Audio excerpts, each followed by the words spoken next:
Every NBA offseason, one of the most intriguing parts is the NBA draft, as 16 new players fresh out of college enter the NBA and either dominate or become average players or bust. And every draft is different. Some might be really good, like the 1984 draft, or a draft like the 2000 draft, who had like one All-Star, two All-Star. And today we're going to be grading every lottery pick in the 2017 NBA draft. This draft had a lot of hype coming into it, and it's kind of disappointed. It has had quite a bit of players that we will talk about later, but a lot of disappointments. So that being said, let's get right into it.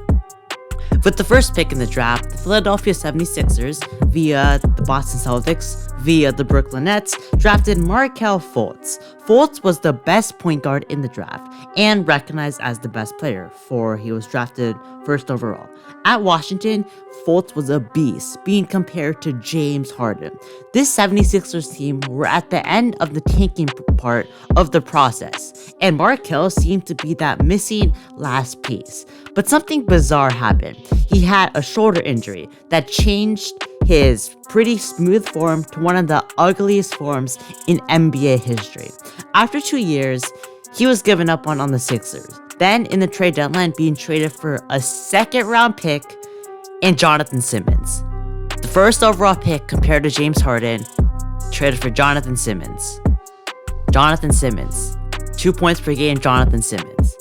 Yeah, so that's how bad he was. But in Orlando, Fultz played really well. He regained his confidence and soon got a 4-year, $64 million bag. Recently, he tore his ACL, and that's so sad to see, but the Magic are now in a rebuild, and Fultz is going to be a big part of that. He definitely has been disappointing, so I give it a C-, for he is a decent player, but being drafted first overall and just having a pretty bad career so far, and especially for the 76ers. Then with the second pick of the draft, the Los Angeles Lakers selected Lonzo Ball out of UCLA. Although Fultz was the better prospect, there was much more excitement for Lonzo Ball, as he was very popular and the oldest Ball brother. He started off slow in LA as injury problems dwindled his career, and he had a really awkward jump shot. In his second year, LeBron James joined and forced Lonzo to be a secondary ball handler, which he definitely was not. There, he got a fresh start with the New Orleans Pelicans in the Anthony Davis trade, and this year, he's having the best year of his career. He has been much better from three, and is a good defender, and is currently only 23 years old. His future as a restricted free agent is going to be very interesting, but he's still been a solid player. I'll give it right now a C+, but he definitely fell short from the hype. Then with the third pick in the draft, the Boston Celtics, via the Philadelphia 76ers, drafted Jayson Tatum. This was pretty much everyone's top three, being Fultz, Lonzo, and Jayson Tatum. Tatum just had a really good year in Duke, and immediately looked like a future star in the NBA.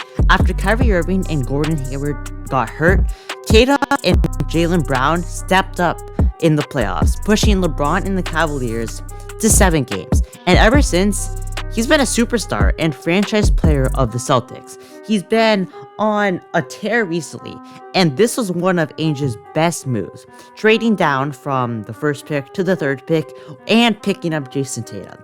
In my opinion, he has been the best player in the draft, though it is pretty close, and I have to give it an easy A+. Then, with the fourth pick in the draft, the Phoenix Suns selected Josh Jackson. A lot of people were high on Jackson's upside with his athleticism, elite defense, and people assumed that his offense would come around like someone like Kawhi Leonard, but he's been a very big disappointment. Although he has looked good at the end of the season, Jackson has been on some pretty awful teams, and he basically created the Josh Jackson effect, where he plays very well, but the team is just giving him 30 minutes a night, and the good teams are resting their players before the playoffs. So he's playing very well. He was then shipped to the Memphis Grizzlies, where he played in the G League. Fourth pick, G League. Yeah, he was really bad, but then he revived his career in Detroit. He has been a much better shooter and just overall more well-rounded, but still no wins. I still have to give it a D because he was basically in the G League. Then with the 5th pick in the draft, the Sacramento Kings selected DeAaron Fox. This 2017 draft was stacked at the point guard position, and despite the fact that Fultz and Lonzo got all the hype, Fox has been the best player. This year, he's averaging about 25 points and 7 assists, shooting a crazy 72% at the basket. And Fox is just so underrated, and it is a top 10 player under 25 years old. Fox and Tyrese Halliburton are the only bright spots for the Kings, but that backcourt will dominate on the future. I think that he can be a potential superstar with an improved jump shot, and one of the Kings' only right decisions. I have to give this grade an A+. Then with the 6th pick in the draft, the Orlando Magic selected Jonathan Isaac. Isaac was known as more of a safer prospect with crazy athleticism and a versatile defender. When he plays, he's a DPOY candidate and definitely an all-defensive player, while his offense is starting to come around recently. But injuries are cutting his season short, and with the most recent ACL tear, hasn't played this season yet. He has a really bright future on both ends of the floor if he stays healthy alongside, like we talked about, Markelle Fultz, but that's a really big if he can stay healthy. I have to give this selection a B because yes, his production has been really good on the floor, but if you can't be on the floor, you're not going to provide anything. Then with the 7th pick, the Chicago Bulls selected LarryMerkin. As a rookie, Markinen looked like he had superstar potential, with him being a 7-foot stretch big and, of course, dubbed a unicorn. But as the years went by, we have seen very little improvement. It's just many people thought that it was because of Coach Jim Borland and that stunted his development, but even Billy Donovan is struggling to get the best out of Larry. He has been a defensive nightmare, and is only limited to just being a simply above average 3-point shooter. He most likely won't be with the Chicago Bulls after the Nikola Vucevic trade, as they just don't fit on defense, Vooch and Lowry. And it's definitely a weird selection how the tables have turned. I'm going to give it a B-. He's still averaging 19 points a game, but he doesn't fit on this Bulls team anymore. Then with the 8th pick in the draft, the New York Knicks selected Frank Ntilikina. Even though Frank is a Knicks legend, even Knicks fans know that he hasn't been good. He was known as a defensive prospect, and like someone like Josh Jackson, people hope that he can improve his offense. His defense is still stellar, but teams just leave him wide open on offense. Like Kevin Knox, who we talked about in the 2018 grading, he is slowly decreasing minutes, and he basically only plays garbage time. I have to give it a D, and he's definitely been a bust. Then with the 9th pick in the draft, the Dallas Mavericks selected Dennis Smith Jr. Like Fultz and Ball, Dennis Smith Jr. was hyped, mainly because of his crazy athleticism. He can jump out of the gym and basically has a vertical over 40 inches. He started off strong in Dallas at scoring about 15 points a night, but the efficiency was really bad. Then the next year, Mavs drafted Luka Doncic, and it was very evident that they didn't work together, and because Luka was the better player, they shipped DSJ for Porzingis. In New York, he's been really bad. I know he has faced a couple mental stuff, and hopefully he can fix that, but he's been outperformed by Frank Ntilikina, who has, like I said, basically been a bust. Hopefully he can revive his career in Detroit, but I have to give it a D+. Then with the 10th pick in the draft, the Portland Trailblazers selected Zach Collins. Like Frank Ntilikina and Jonathan Isaacs, Collins was a defensive prospect, and like Jonathan Isaac, he couldn't stay healthy. But like Frank Ntilikina, his offense hasn't developed. He has shown some really good versatility as a big, being able to hold himself on the perimeter while still being a pretty good shot blocker.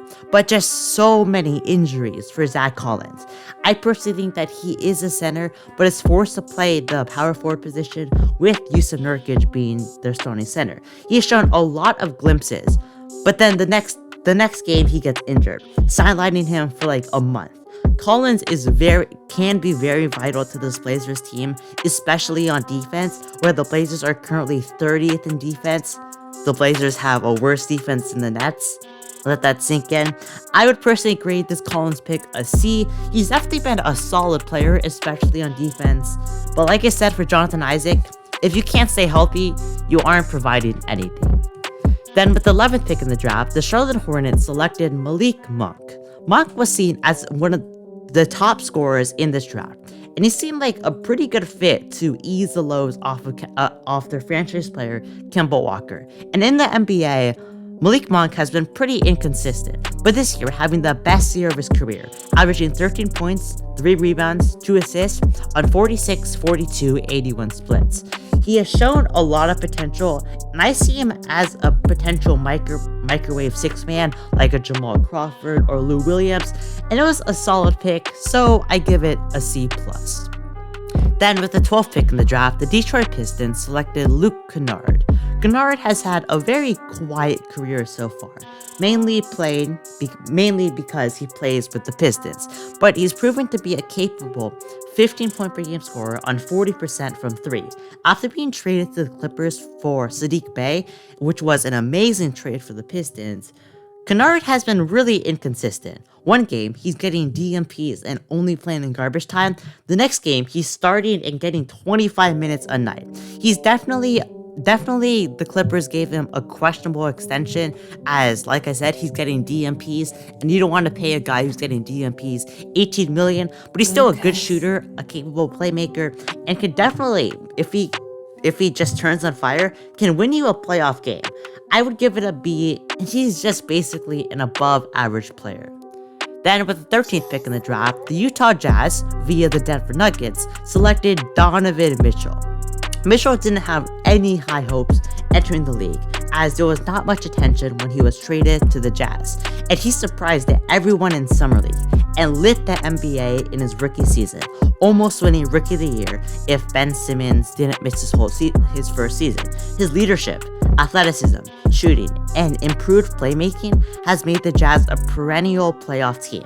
He's arguably the best player in the draft, and no doubt top 3, which with Tatum and the guy we'll be talking about next, but Mitchell has just been so good, and he's leading this Jazz team to be the best team in the NBA.